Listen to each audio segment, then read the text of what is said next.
Au cœur d'une vaste savane africaine, vivait un couple nommé Kadi et Bantu. Pendant 15 ans, ils restèrent sans enfants, mais Bantu ne blâma jamais Kadi. Il croyait que leur incapacité à avoir des enfants était un fardeau partagé. La mère de Bantu, Mama Jara, cependant, tourmentait Kadi à chaque occasion.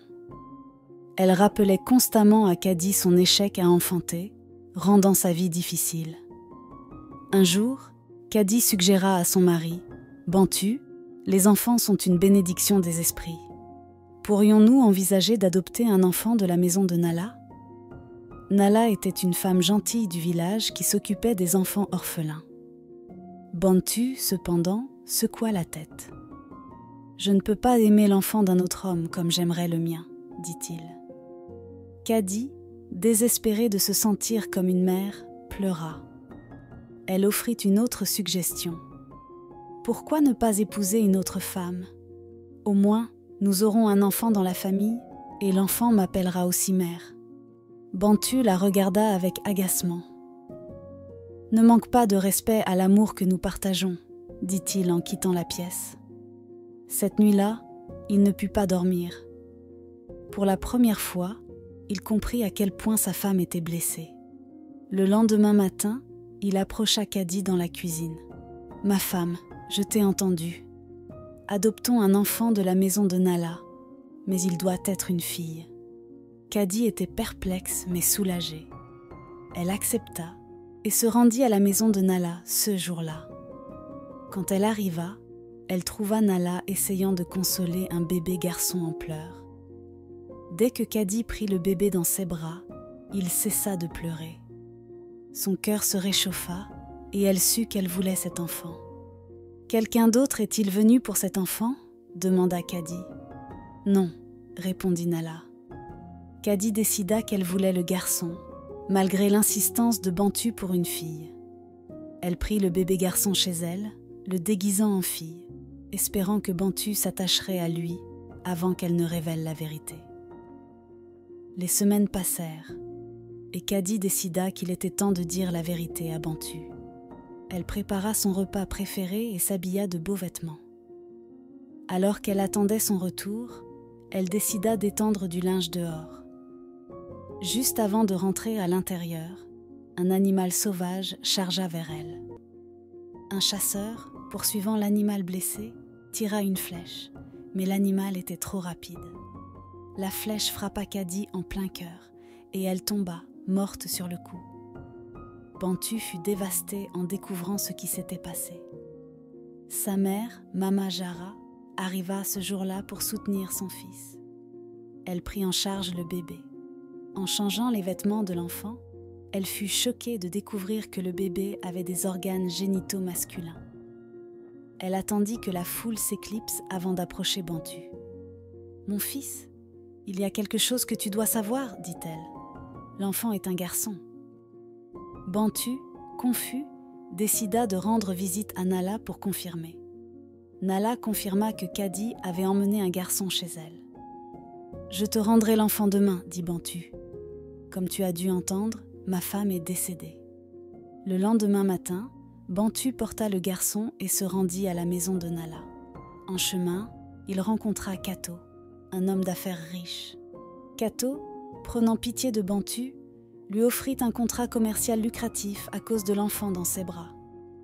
Bantu, voyant l'enfant comme un porte-bonheur, décida de le garder. Ils nommèrent le garçon Sefou. Les années passèrent et Sefou devint un jeune homme joyeux. Bantu, devenu riche grâce à ses affaires avec Kato, épousa une autre femme. Elle lui donna un fils nommé Jumeau. Bantu aimait Jumeau plus que Sefou. Sefou n'était pas aussi intelligent mais était aimé de tous dans le village pour son humour et sa gentillesse. Un jour, Bantu, irrité par les pitreries de Sefou, l'envoya en commission pour livrer des échantillons de nourriture à un homme nommé Mezi. Chez Mezi, Sefou rencontra la fille de Mezi, Tandi. Elle était handicapée mais avait un esprit vif. Sefou la fit rire, chose que personne n'avait faite auparavant. Mezi, remarquant cela, proposa que Sefou épouse Tandi. Bantu accepta rapidement, voyant une autre opportunité de richesse. Cependant, Séfou, qui rêvait de devenir un bouffon, refusa. Il voulait faire rire les gens pour vivre. Bantu, furieux, donna un ultimatum à Séfou: épouser Tandi ou partir sans rien. Cette nuit-là, Tandi encouragea Séfou à suivre son rêve et lui donna même de l'argent pour son voyage. Séfou partit pour le royaume du Moja, où les bouffons étaient vénérés. Séfou, le cœur plein d'espoir et de détermination, se mit en route pour le royaume du Moja. Le voyage fut long et ardu, mais il garda son moral élevé en divertissant les autres voyageurs avec ses blagues et ses histoires. Sa capacité à faire rire les gens était sa plus grande force, et cela lui valait de nombreux amis en chemin. À l'approche des frontières du Moja, il était rempli d'excitation. C'était le pays où les bouffons étaient célébrés, et il était impatient de prouver sa valeur. Cependant, à son arrivée, il fut arrêté par les gardes du royaume. Ils l'informèrent que le prêtre accomplissait des rites sacrés et aucun étranger n'était autorisé à entrer pendant cette période. Séfou était dévasté. Son long voyage semblait vain. Il essaya d'expliquer son but et supplia d'entrer, mais les gardes restèrent inflexibles. Abattu, il fut forcé de retourner au bateau qui l'avait amené. Le voyage de retour à la maison parut encore plus long, ses rêves semblant s'éloigner davantage. De retour dans son village, Séfou ressentit un profond sentiment d'échec. Il craignait de faire face à sa famille et aux villageois, mais il savait qu'il devait revenir. En approchant de chez lui, il remarqua un silence inhabituel. Sa mère et son frère, jumeaux, étaient vêtus de noir, en deuil de la mort récente de son père. La nouvelle frappa durement Séfou. Il était parti pour suivre ses rêves, pour revenir seulement à la perte de son père. Rongé par la culpabilité et le chagrin, il s'enferma dans sa chambre pendant des jours. Il repassa en boucle les moments passés avec son père, regrettant de ne pas avoir été là pendant ces derniers instants. Un soir, Séfou décida de se rendre sur la tombe de son père. Agenouillé à côté, il pleura, exprimant son cœur. « Papa, pleura-t-il, le meilleur cadeau que je peux te faire sont mes blagues. Elles sont tout ce que j'ai, et elles signifient le plus pour moi. » Dans son chagrin, Séfou commença à raconter ses blagues, comme il l'aurait fait pour le roi du Moja. Alors que Séfou se produisait, il ignorait qu'il avait un public. Le bouffon retraité du Moja, venu visiter la tombe d'un vieil ami, regardait avec admiration. Il était captivé par la performance de Séfou et se trouvait rire sans arrêt. Après que Séfou eut terminé, le bouffon l'approcha, toujours en riant. « Tu as un talent remarquable, dit-il. Je suis le bouffon du Moja, et je n'ai jamais autant ri que je l'ai fait aujourd'hui. Tu es vraiment talentueux. » Séfou était sans voix. L'audition qu'il avait manquée était venue à lui de la manière la plus inattendue. Le bouffon l'invita à Umoja, lui offrant une chance de se produire devant le roi. Avec la bénédiction de sa famille, Séfou accepta avec empressement l'invitation. Cette fois, il voyagea avec le bouffon, s'assurant qu'il ne serait pas refoulé. À son arrivée à Umoja, Séfou fut chaleureusement accueilli. Le bouffon le présenta à la cour et il se retrouva bientôt à se produire devant le roi. Ses blagues et ses histoires furent accueillies par des rires et des applaudissements. Le roi fut tellement impressionné qu'il nomma Séfou comme le nouveau bouffon. Le rêve de Séfou s'était réalisé.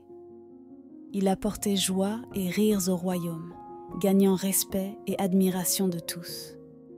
Son talent unique avait enfin trouvé sa place, et il ressentait un profond sentiment d'accomplissement.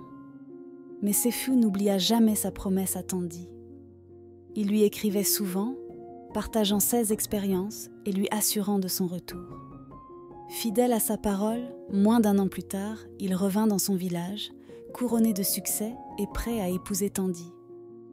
Le retour de Séfou au village fut accueilli par une grande célébration. Les villageois, qui l'avaient toujours aimé, était fière de ses réalisations. Séfu chercha immédiatement Tandy.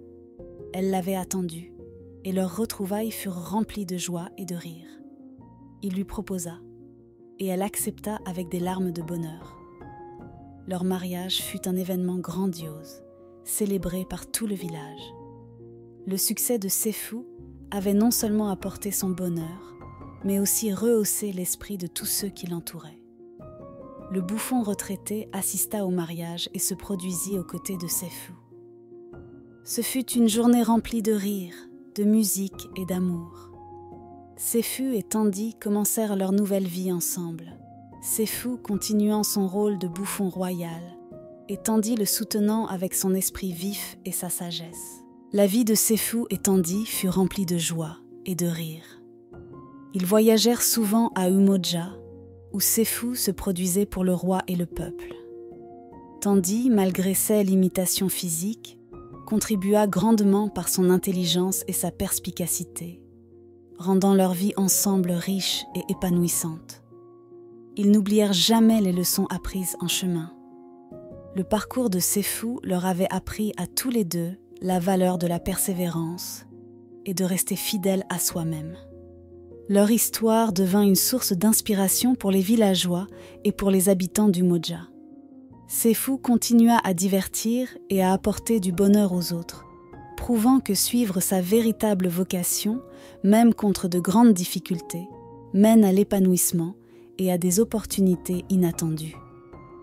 Ses capacités naturelles ouvrirent des portes qu'il n'avait jamais imaginées, et sa détermination et son intégrité lui valurent une place dans le cœur de nombreux. Le conte de Séfu et Tandy reste un rappel intemporel que nos dons et talents uniques, aussi peu conventionnels soient-ils, peuvent nous mener au succès et au bonheur. C'est une histoire d'amour, de persévérance et de joie qui vient du fait de rester fidèle à soi-même.